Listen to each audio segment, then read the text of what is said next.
Hello दोस्तों, welcome to PIT teacher classes. कैसे हो आप सभी? उम्मीद करता हूँ अच्छे होंगे, पढ़ाई कर रहे होंगे। और कहते हैं कि कल जो भी वीडियो बनाया काफ़ी लोगों ने देखा। जितने भी लोगों ने देखा उनको बहुत बहुत धन्यवाद आपका।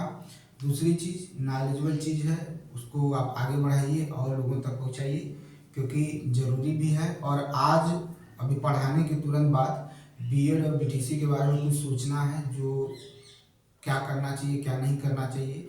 क्योंकि कुछ बीएड वाले मतलब बच्चे ऐसे हैं कि जो ऑफलाइन कोचिंग पढ़ाता हूँ उसमें भी ये बात कह रहे थे कि सर बीटीसी के लिए तो भर्ती अब तो चाहिए, इससे भी कम से कम 27,713 भर्ती तो आएगी, लेकिन बीटीसी के लिए क्या? तो उसके लिए भी भाई देखिए, हम वहाँ पर 25 बच्चे हैं 20 बच्चे हैं, वहाँ पर बात अलग। लेकिन आप लोगों के बीच में जो बात कही जाएगी, अगर वो सबके पास पहुँचेगी तो उसका असर पड़ेगा। ठीक है, तो उस पर चर्चा करेंगे। ठीक है, उस पर चर्चा करेंगे। लेकिन उससे पहले जो हमारा चैप्टर चल रहा है पादपों में पोषण, ठीक है, न्यूट्रिशन इन प्लांट, उसमें को पहले पढ़ा लें, फिर लास्ट में आपसे इस पर चर्चा करूँगी।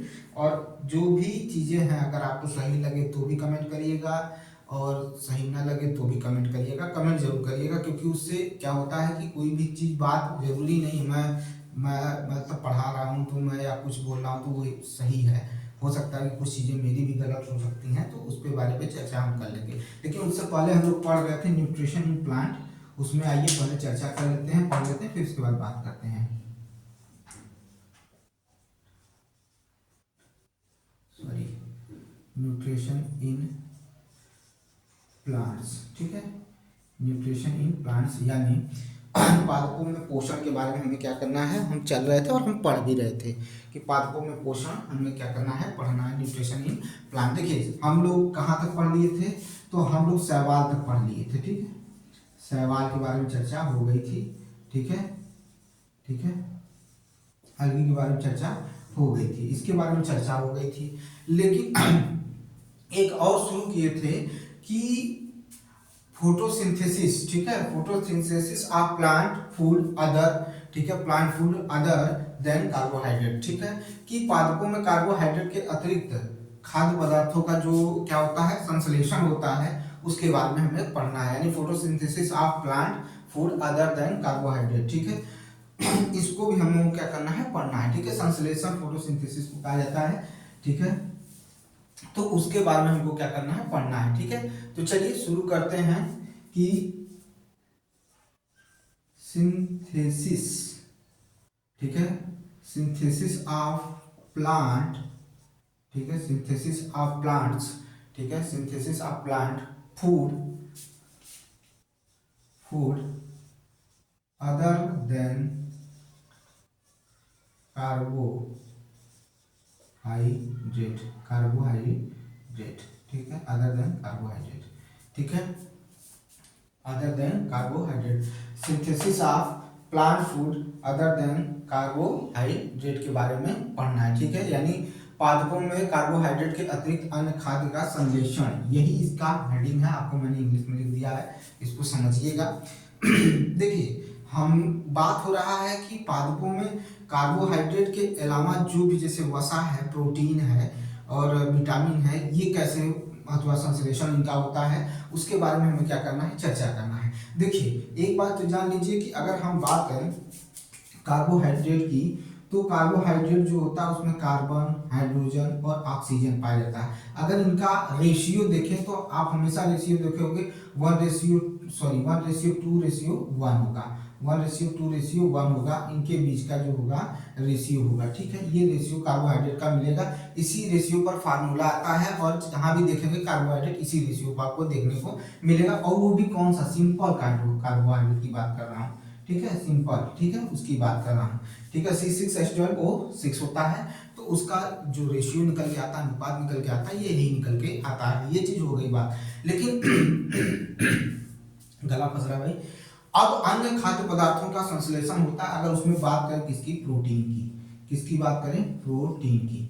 प्रोटीन ऐसा मतलब कि घटक है, भोजन का कंपोनेंट है। ठीक है, जिसमें क्या होता है, ये चीज तो पाया जाता है, जिससे इसमें कार्बन पाया जाता है, हाइड्रोजन पाया जाता है, ऑक्सीजन पाया जाता है, साथ में नाइट्रोजन भी पाया जाता है। क्या पाया जाता है?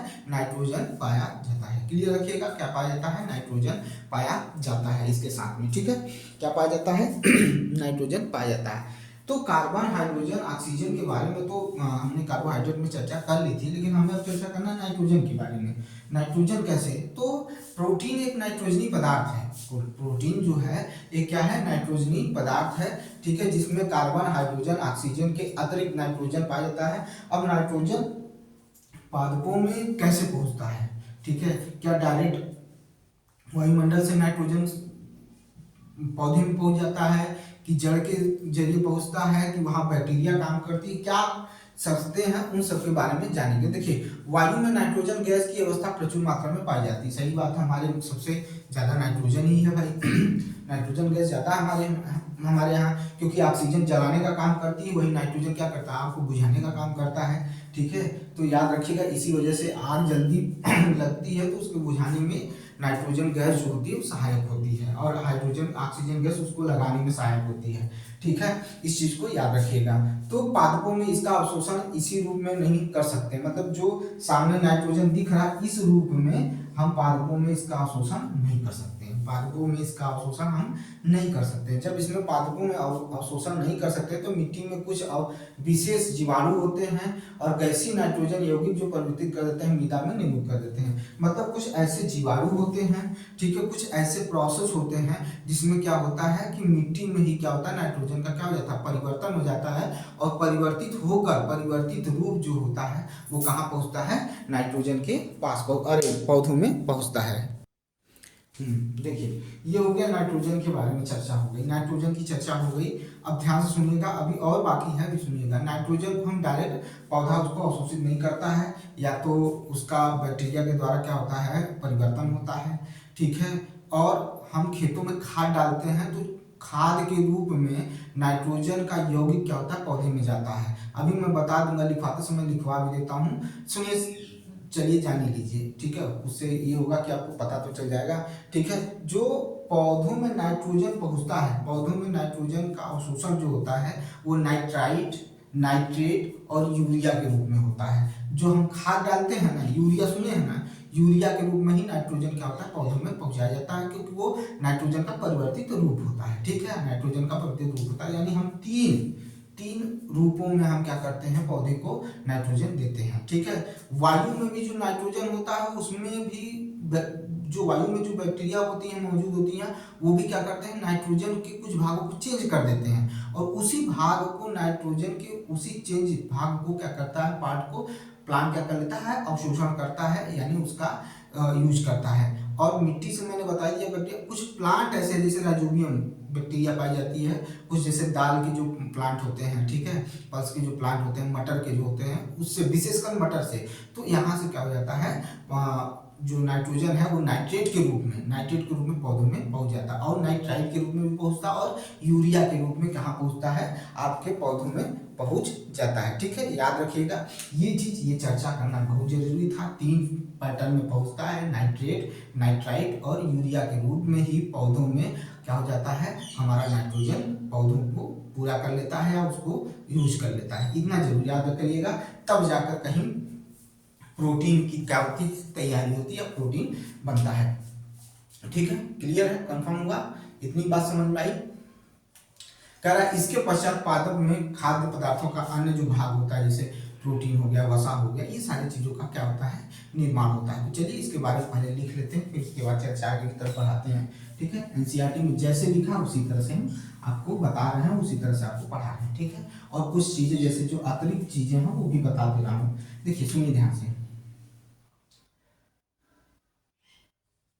पादपों के द्वारा के द्वारा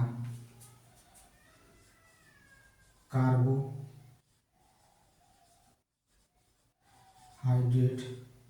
कार्बोहाइड्रेट का निर्माण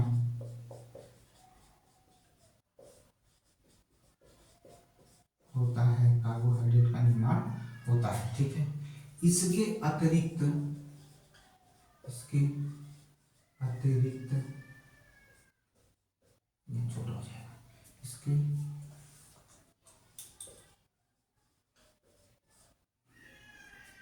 इसके अतिरिक्त अतिरिक्त इसके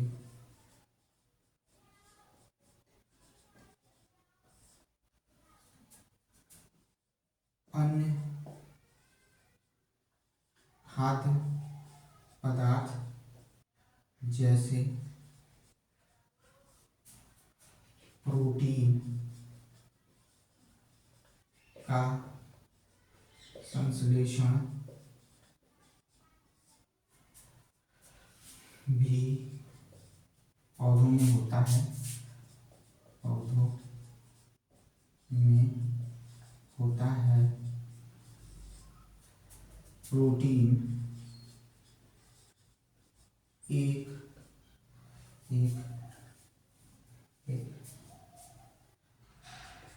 नाइट्रोजनी पदार्थ है जिसमें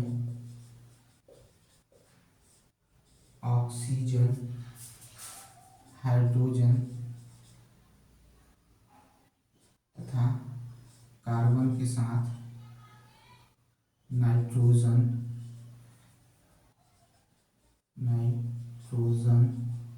भी पाया जाता है।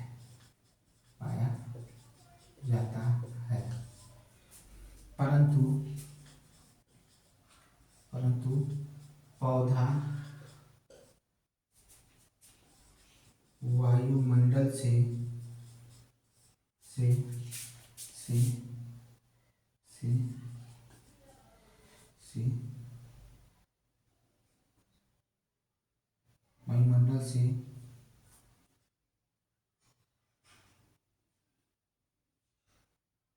नाइट्रोजन को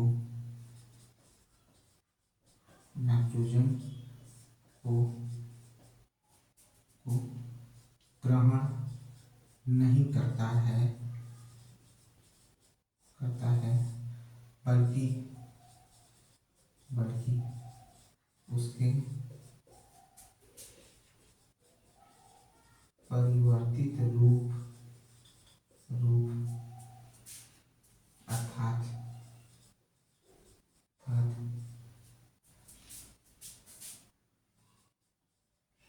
नाइट्रोजन के यौगिक को ग्रहण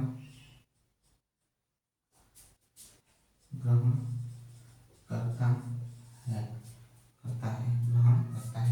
पादपों के द्वारा कार्बोहाइड्रेट का निर्माण होता है। इसके अतिरिक्त अन्य खाद्य पदार्थ जैसे प्रोटीन का संश्लेषण भी पौधों में होता है।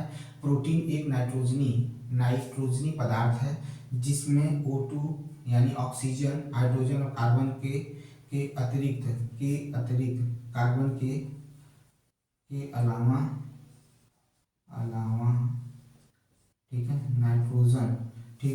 नाइट्रोजन भी पाया जाता है। परंतु पौधा वायुमंडल में नाइट्रोजन को ग्रहण नहीं करता है बल्कि उसके परिवर्तित रूप अर्थात नाइट्रोजन के यौगिक को ग्रहण करता है। ठीक है, ये हो गया। चलिए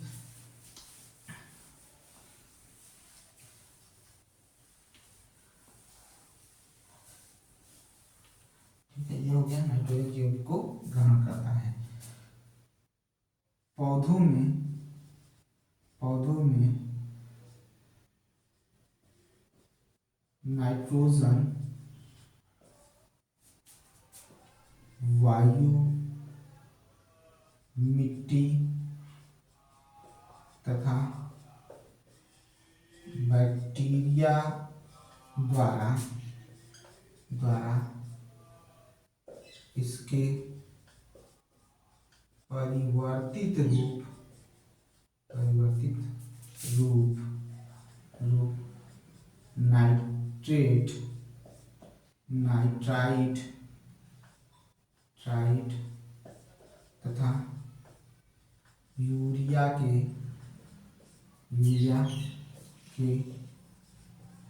रूप में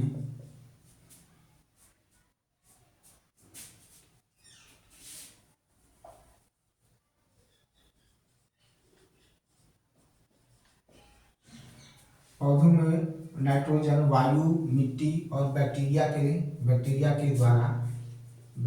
द्वारा चलिए सही था, बैक्टीरिया द्वारा इसके परिवर्तित रूप नाइट्राइट तथा यूरिया के रूप में पहुंचता है।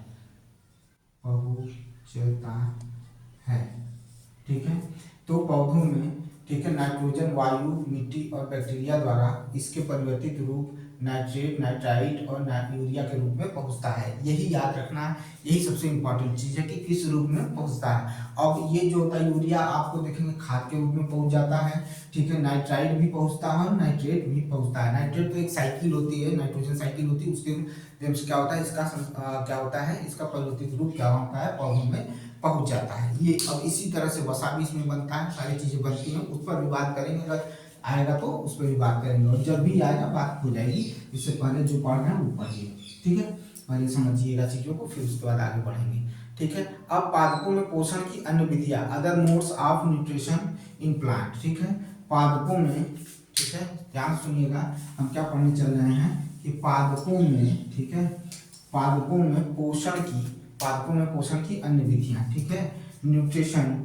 ठीक है, अब कह रहा है कि other modes of nutrition in plant.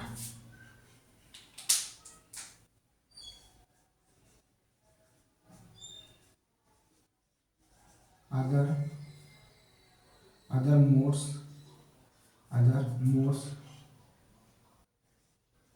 Nutrition in plants, other modes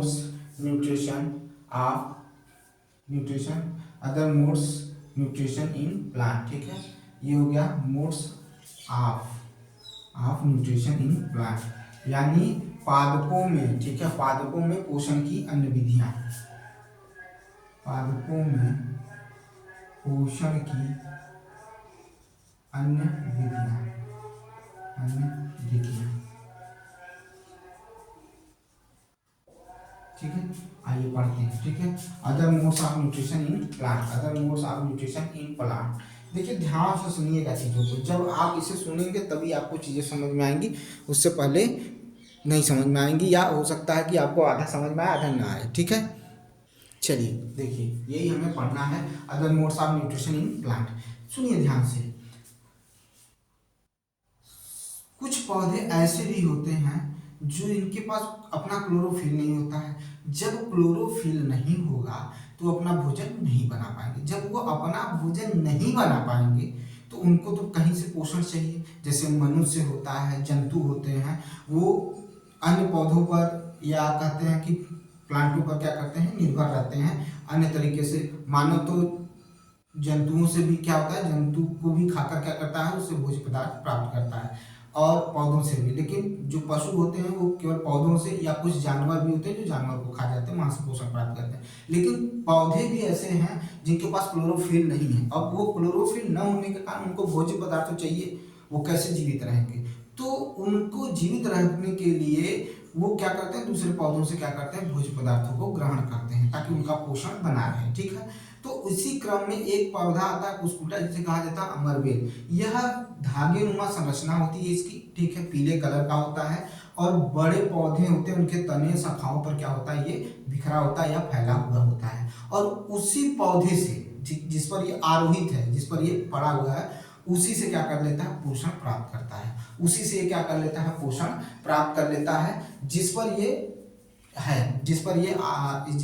मतलब बड़ा हो रहा है, जिस पर फैला हुआ है, उसी से अपना भोजन क्या कर लेता है, ग्रहण कर लेता है। जब ऐसी स्थिति आती है जिस पर ये आरोहित होता है, उस स्थिति में उसको क्या कहा जाता है, परपोषी कहा जाता है। क्या कहा जाता है, परपोषी। It's called host. क्या कहा जाता है, होस्ट कहा जाता है। ठीक है, उसको क्या कहा जाता है, होस्ट कहा जाता है। अच्छा, जब ऐसी स्थिति में जिस पौधे पर ये आरोहित होते हैं, जिस पौधे पर ये होते हैं, उसे कुछ अन्य जो पोषण पदार्थ होते हैं उससे वंचित कर देते हैं। जब उससे वंचित करते हैं, जिस प्लांट पर ये रहते हैं, तो ऐसे जो परजीवी हैं, इन्हीं को क्या कहा जाता है, परजीवी होते हैं, इन्हीं को क्या कहा जाता है, इंग्लिश में पैरासाइट कहा जाता है। अब मनुष्य के ऊपर भी कुछ ऐसे जीव हैं जो निर्भर रहते हैं। जैसे आपका क्या हो गया, मॉस्किटो हो गया, बेड बग्स हो गया, लीस हो गया, फिर लाइज हो गया। ये क्या है, ये भी एक तरह के पैरासाइट्स हैं जो हमारे ऊपर निर्भर करते हैं, हमारे ब्लड को लेते हैं और अपना जीवन क्या करते हैं, यापन करते हैं। ठीक है, ये इनका कार्य है, ये हमारे शरीर से पोषण लेते हैं। ठीक है,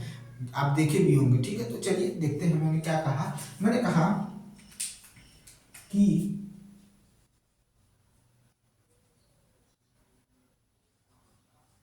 कुछ ऐसे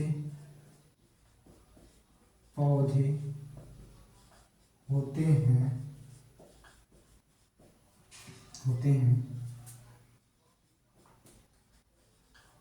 जिनके पास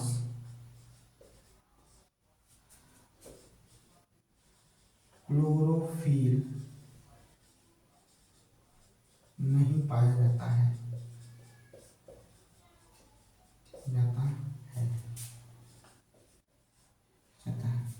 जैसे मनुष्य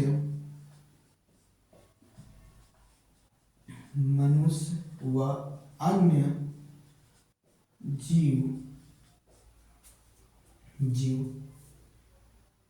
पौधों पर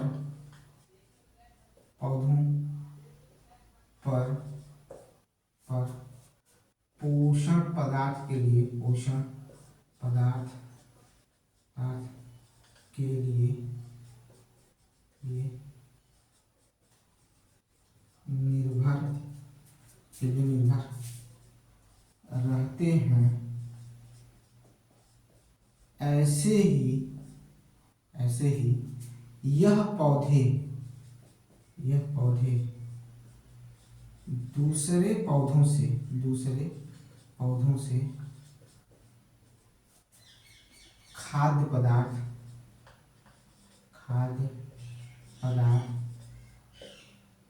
का अवशोषण करते हैं। ठीक है, करते हैं। यह पौधे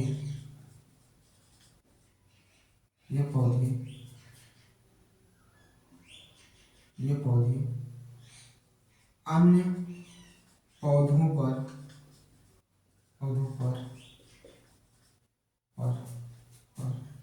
अन्य पौधों की शाखाओं तथा तनों पर तथा शाखाओं तथा पत्तियों पर आरोहित होते हैं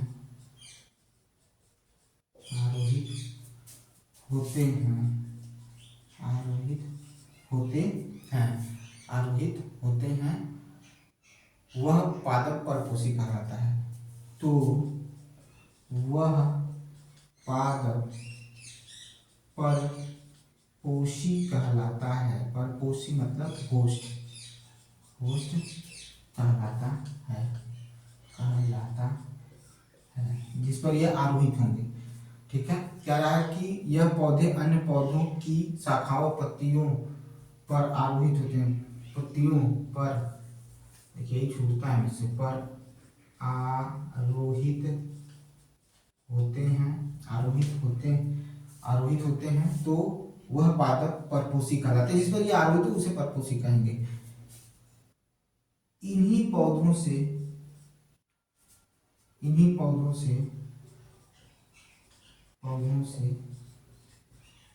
पोषण लेने के कारण इन पौधों में जिस पर ये आरोहित है, उन पौधों की बात कर रहे हैं। इन पौधों में कुछ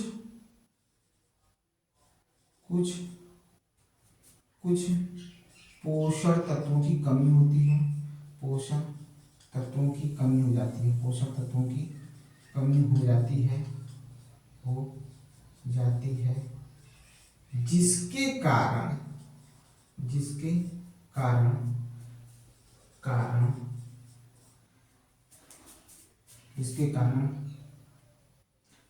अमरबेल जिसे कुश कुटा अमरबेल, अमरबेल जैसे पौधों को, जैसे पौधों को परजीवी, परजीवी, परजीवी यानी पैरासाइट्स, पैरासाइट कहते हैं। ठीक है, सुनिए ध्यान से। कुछ ऐसे पौधे होते हैं जिनके पास क्लोरोफिल नहीं पाया जाता है। ऐसे मनुष्य, जैसे मनुष्य व अन्य जीव पौधों पर पोषक पदार्थ के लिए, ठीक है, पौधों पर पोषक पदार्थ के लिए निर्भर रहते हैं। ऐसे यह पौधे दूसरे पौधों से खाद्य पदार्थ का अवशोषण, पौधों से खाद्य पदार्थ का अवशोषण करते हैं। यह पौधे अन्य पौधों की शाखाओं तथा पत्तियों पर आरोहित होते हैं, तो वह पादप परपोषी कहलाता है। इन्हीं पौधों से पोषण लेने के कारण इन पौधों में कुछ पोषण तत्वों की कमी हो जाती है, जिसके कारण अमरबेल जैसे पौधों को परजीवी कहा जाता है। उसी तरह से मनुष्य में अगर देखा जाए तो ये हो गया यहाँ पर। तो जो कुछ ऐसे जीव होते हैं जो मनुष्य पर आश्रित होते हैं, वो पैरासाइट्स देख लीजिए, याद रखें, कुछ आ सकता है इस वजह से लिखवा दे रहा हूँ, पैरासाइट। ठीक है, पहला क्या है, मॉस्किटोज है। ठीक है,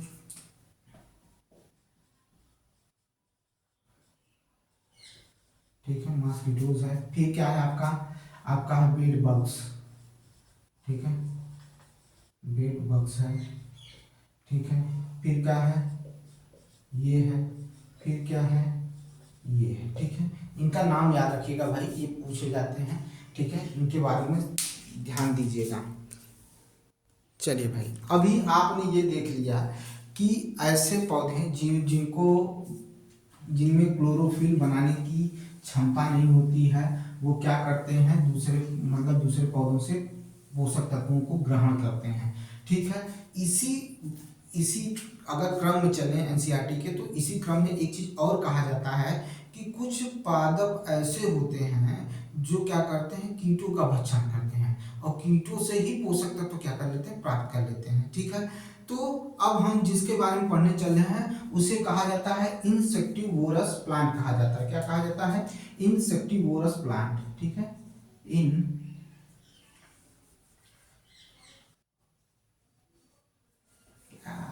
नहीं बन रही भाई,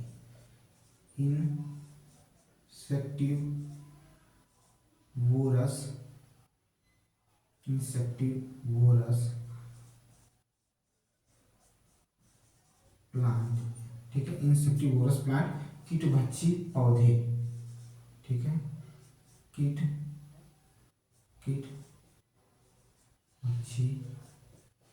पौधे।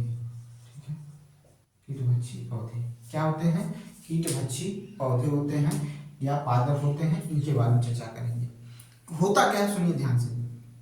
ये पौधे ऐसे जगहों पर पाए जाते हैं जहां पर कीटों के द्वारा जो पोषक तत्व उन्हें चाहिए उसकी कमी वहां होती है, वहीं पर ये पाए जाते हैं। जैसे कुछ पौधे ऐसे होते हैं जो इस तरह का करते हैं, तो उनसे नाइट्रोजन ग्रहण करते हैं। ठीक है, नाइट्रोजन उस कीटों से निर्मुक्त होता है जिससे वो ग्रहण करते हैं। तो यानी इसका मतलब ये हो गया कि ये जहाँ पाए जाएंगे वहाँ वो जो जमीन होगी, वो जो सतह होगी, वहाँ नाइट्रोजन की कमी होगी। इस वजह से ये पौधों को पकड़कर उन्हें पाचक रस के द्वारा पचाकर अपना भोजन ग्रहण करते हैं, यानी उसमें से नाइट्रोजन को ले लेते हैं। अब सुनिए ध्यान से, इन कीटभक्षी पौधों में जो पत्तियां होती हैं, यही पत्तियां घड़े के रूप में बदल जाती हैं। इनका पत्तियों का अग्रभाग जो होता है वो ढक्कन के रूप में काम करता है और बाकी शेष भाग क्या होता है, घड़े के रूप में बदल जाता है। इन घड़ों के अंदर मूल रोम पाए जाते हैं जो नीचे की तरफ इनका दिशा होता है, नीचे की तरफ होते हैं। तो इसमें क्या होते हैं, पाचक रस पाए जाते हैं, लसलसा पदार्थ पाया जाता है, जिसकी वजह से ये गंध भी मचाते हैं, यानी गंध छोड़ते हैं। और कलर के हैं, ठीक है, अन्य कलरों में पाए जाते हैं, तो कलर की वजह से कीट क्या होते हैं, इनकी तरफ आकर्षित होते हैं। और जैसे ही उस घड़े के अंदर जाते हैं तो पहली बात तो रोम उन्हें फंसा लेता है, उसमें पाचक रस निकल रहा है, चिपचिपा पदार्थ निकल रहा है, उसमें फंस जाते हैं। दूसरी बात, धीरे से ये घड़े का ढक्कन क्या हो जाता है, बंद हो जाता है। और जब बंद हो जाता है तो क्या हो जाता है, उसकी वजह से क्या हो जाता है, इनका क्या हो जाता है, वो पाचक रस जो होता है इन पौधों में, वो कीटभक्षी पौधों को क्या करता है, पचा डालता है, पचाता है, और उनसे जो पोषक तत्व मिलते हैं वो प्लांट क्या कर लेता है, उसको ग्रहण कर लेता है, उसको क्या कर लेता है, ग्रहण कर लेता है। यही है कीटभक्षी पौधे, यही है कीटभक्षी के बारे में। ठीक है, इसमें अगर हम बात करें तो आता है वीनस फ्लाई ट्रैप जिसे कहते हैं, और क्या आता है सेंड्यू कीटभक्षी पौधे, और भी नाम मैं बताऊंगा। ठीक है, अभी और भी बताऊंगा, पहले इसके बारे में लिखवाते हैं तब। कुछ पौधे जो कीटों का भक्षण करके करके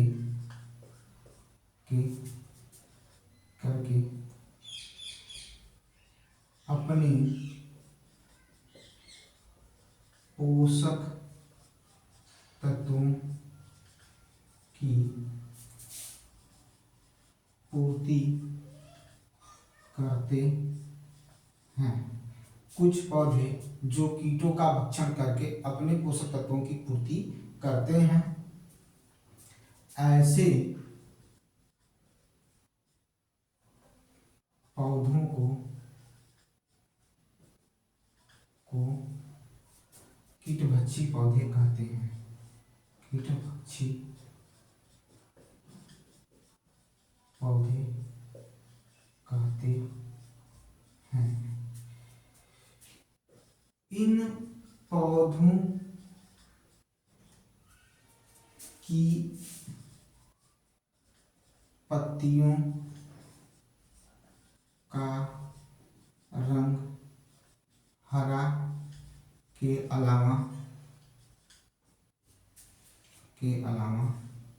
हरा के अलावा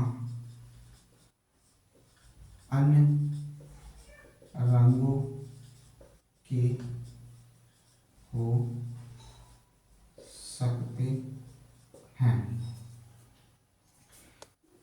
यह इन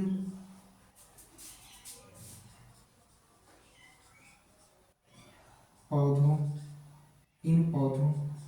की पत्तियों का अग्र भाग घड़े के आकार का होता है, आकार का होता है। इन पौधों की पत्तियों का अग्रभाग घड़े के ढक्कन के आकार का होता है। देखिए गलत लिख रहे हैं, ढक्कन के आकार का होता है, जबकि शेष भाग घड़े के आकार का होता है, घड़े के आकार का होता है। देखिए, कुछ पौधे जो कीटों का भक्षण करके अपने पोषक तत्वों की पूर्ति करते हैं, ऐसे पौधों को कीटभक्षी पौधे कहते हैं। इन पौधों की पत्तियों का रंग हरा के अलावा अन्य रंगों के हो सकते हैं। इन पौधों की पत्तियों का अग्रभाग ढक्कन के आकार का होता है, जबकि शेष भाग घड़े के आकार का होता है। इस घड़े में मूल रोम पाए जाते हैं,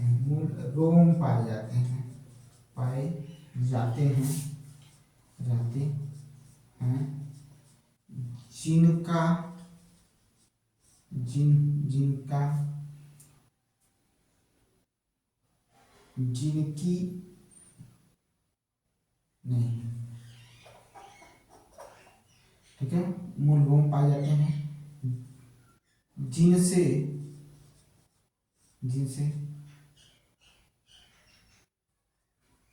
कीटों को फंसाने में जिनसे कीटों को फंसाने में सहायता मिलती है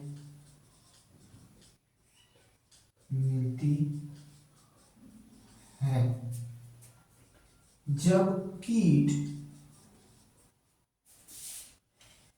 इस घड़े में फंस जाते हैं तो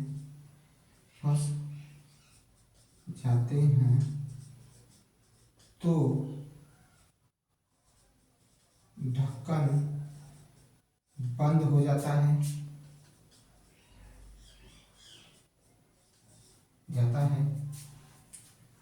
बंद हो जाता है। ढक्कन क्या हो जाता है? बंद हो जाता है। ठीक है। इस घड़े में मूल लोम पाए जाते हैं जिनसे कीटों को फंसाने में सहायता मिलती है। जब कीट इस घड़े में फंस जाते हैं तो ढक्कन बंद हो जाता है। ढक्कन क्या हो जाता है भाई? बंद हो जाता है। ढक्कन क्या हो जाता है? बंद हो जाता है। रुक जाइए, देख लीजिए। ढक्कन क्या हो जाता है? बंद हो जाता है। ढक्कन क्या हो जाता है? बंद हो जाता है। ठीक है, स्क्रीनशॉट ले लीजिएगा।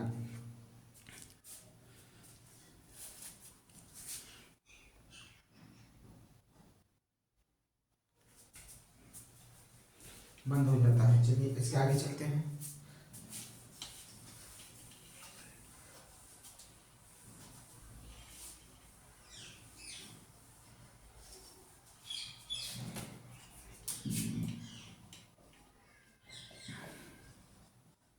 इसी घड़े में पाचक रस निकलता है जो इसी घड़े में पाचक रस निकलता है जो कीटों को पचाने में सहायक होता है।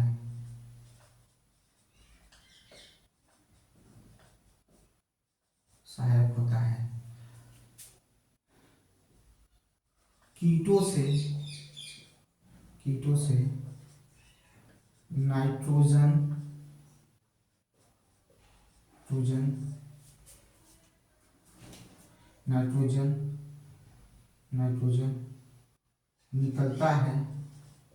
निकलता है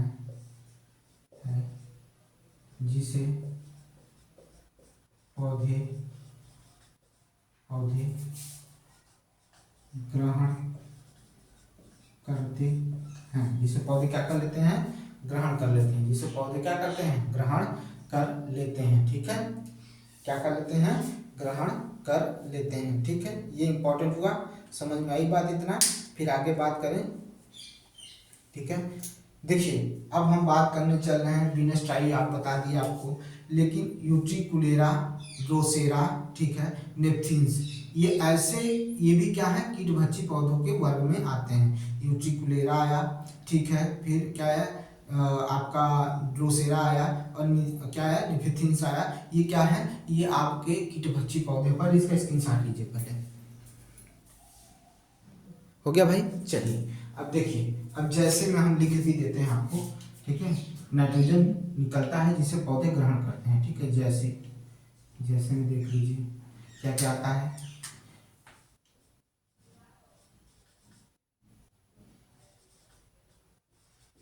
ठीक है,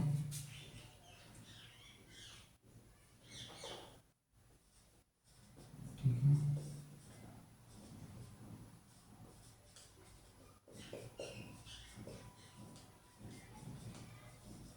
ठीक है।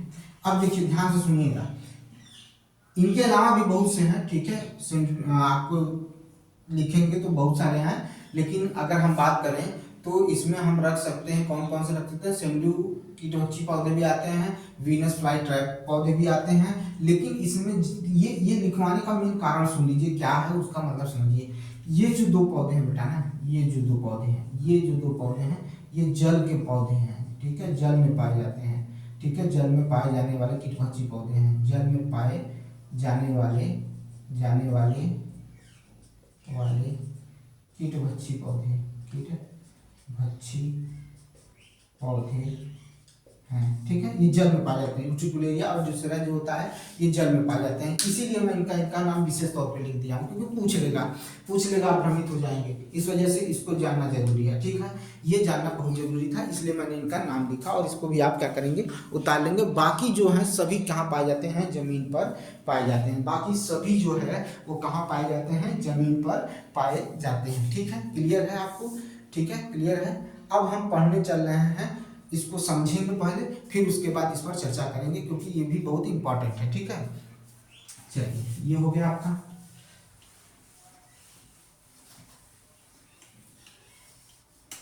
ठीक है, चलिए अब पढ़ते हैं।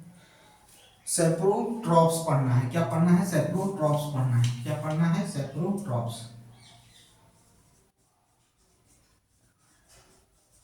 ठीक है।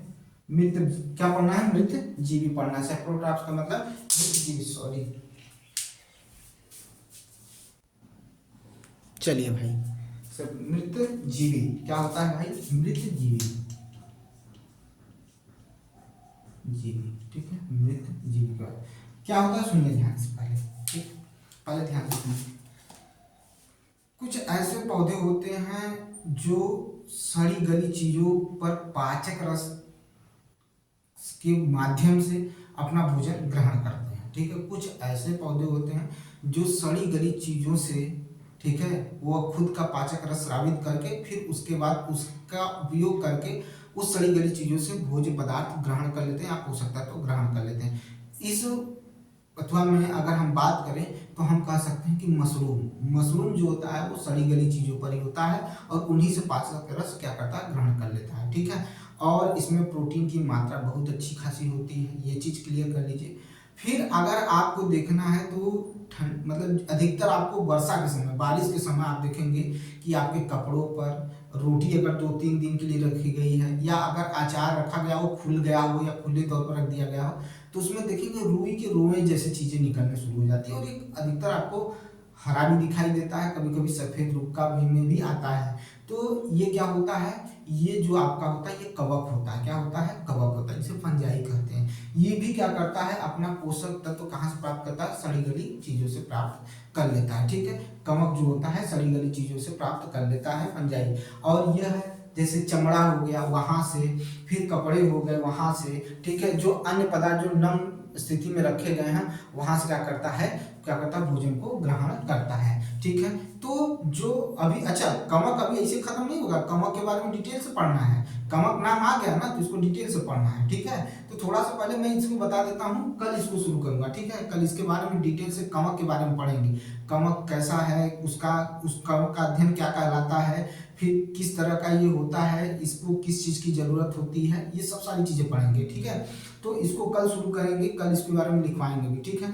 अब बात आती है, कुछ चर्चाएं हो जाए। देखिए, जब से 27,713 भर्ती की बात हुई है, 27,713 भर्ती की बात हुई है, ठीक है, तब से बात बहुत उठ रही है। कुछ पता चला कि कुछ लोग इसके लिए आयोग भी गए थे, कुछ लोग जाने के लिए तैयारी कर रहे हैं, कुछ लोग लखनऊ भी जाएंगे, ठीक है, लखनऊ जाएंगे, वहां पर भी बात करेंगे, ठीक है। सारी चीजें होंगी, ठीक है, समझिएगा ध्यान से।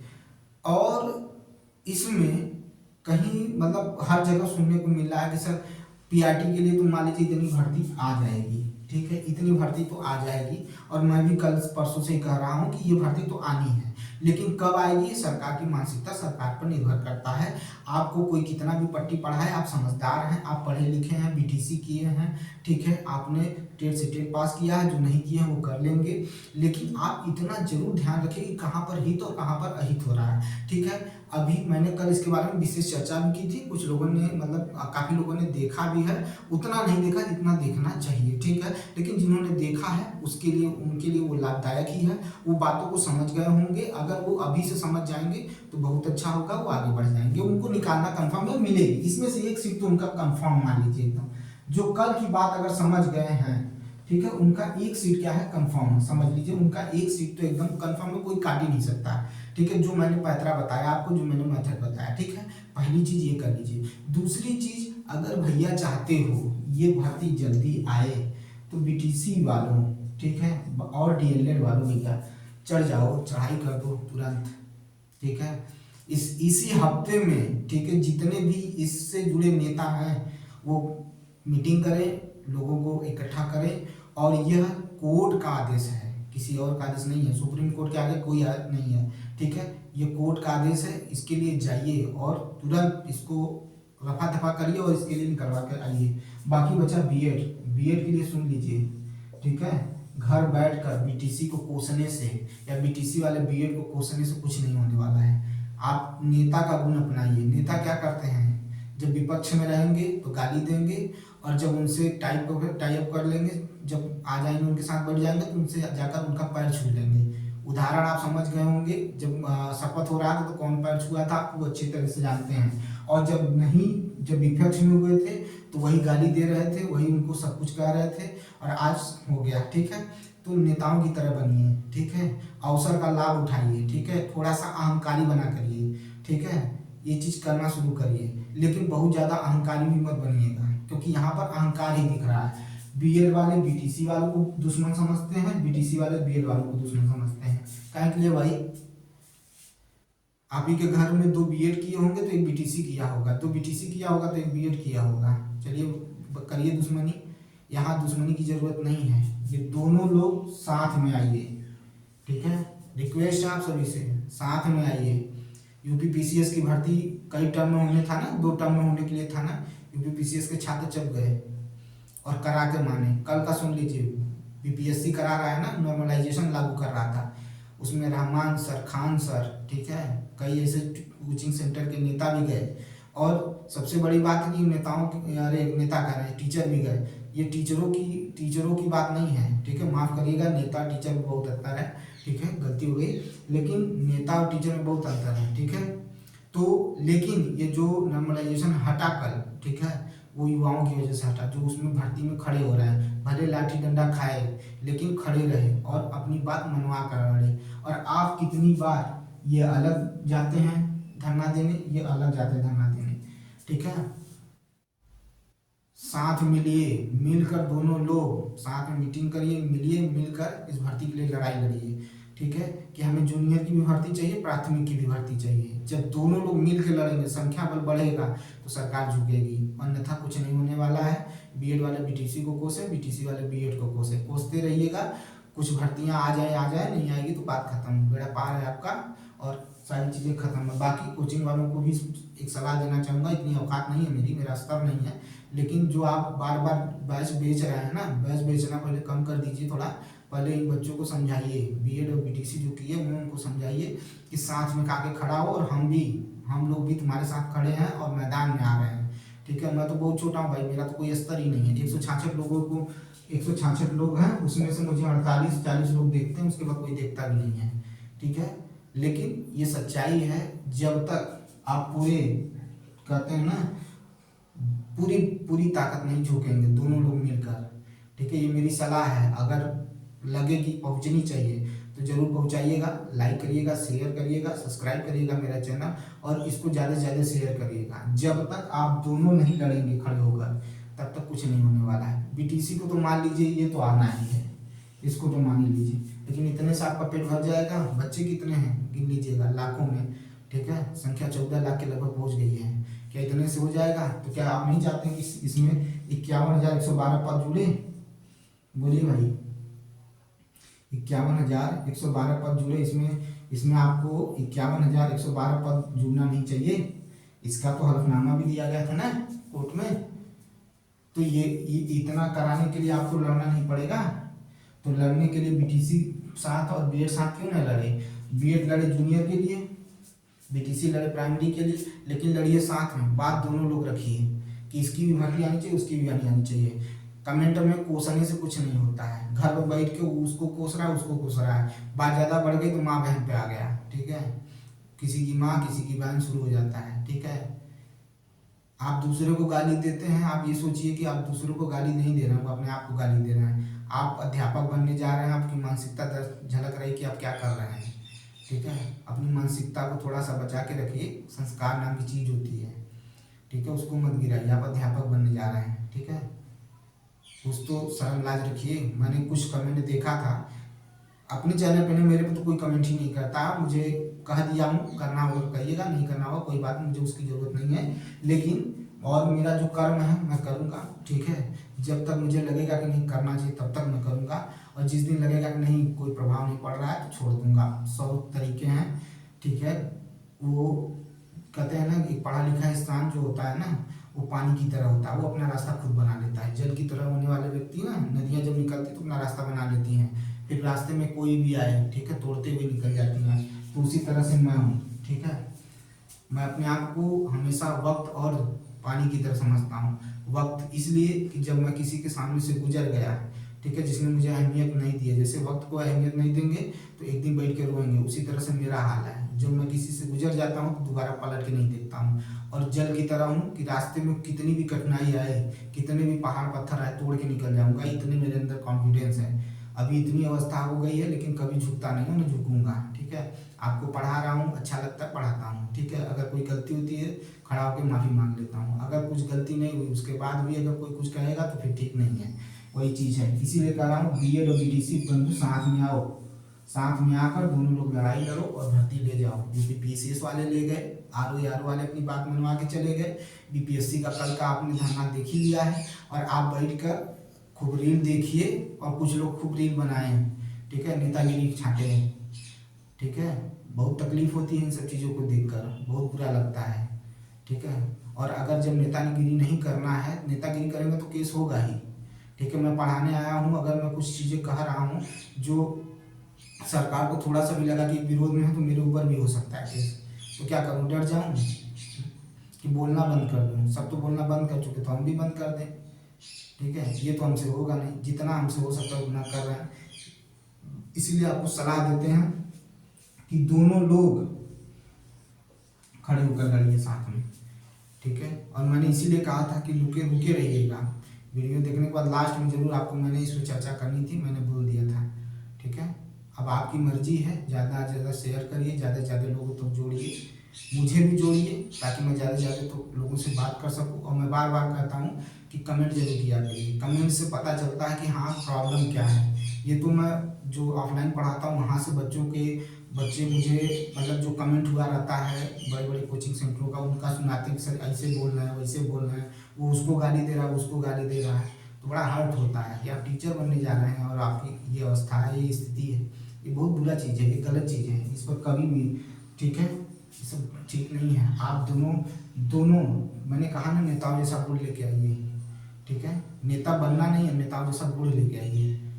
जैसे ही सरकार कहते हैं विपक्ष में बैठते हैं तो गरियाते हैं, और जब विपक्ष से हट जाते हैं तो फिर जब साथ में आ जाते हैं तो भाई भाई हो जाते हैं, ठीक है। तो वही चीज़ रखिए, ठीक है।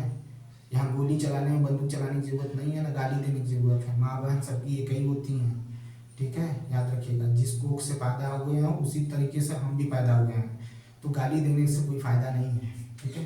तो इस पर कार्य करिए। ये तो आ रही है, ये आ रही है, अब कब आएगी भाई इसका मुझे नहीं पता है, न मुझे जानकारी है, झूठ बोलने का आदत नहीं है मुझे से। तो बैच बेचना नहीं है, कुछ लोग बैच बेच रहे हैं कि तुरंत आ ही रही है, तैयार हो जाइए, ठीक है। मेरा ऐसा काम नहीं है, मैं सारी चीज़ें बहुत सोच समझ के करता हूँ, बहुत सोच समझ के बोलता भी हूँ, ठीक है। मुझे एकदम नहीं पता है कब आएगी, हाँ जब आएगी, जब इसके बारे में कंफर्म हो जाएगा तभी आपके सामने मैसेज लेके आऊँगा, तभी आपको बताऊँगा। दूसरों की तरह अफवाह फैलाने का काम मेरा नहीं है, ठीक है। समझ में आई बात? चलते हैं, मिलते हैं नेक्स्ट वीडियो में, ठीक है। लाइक करिएगा, शेयर करिएगा, सब्सक्राइब करिएगा मेरा चैनल। मिलते हैं नेक्स्ट वीडियो में, बहुत बहुत धन्यवाद।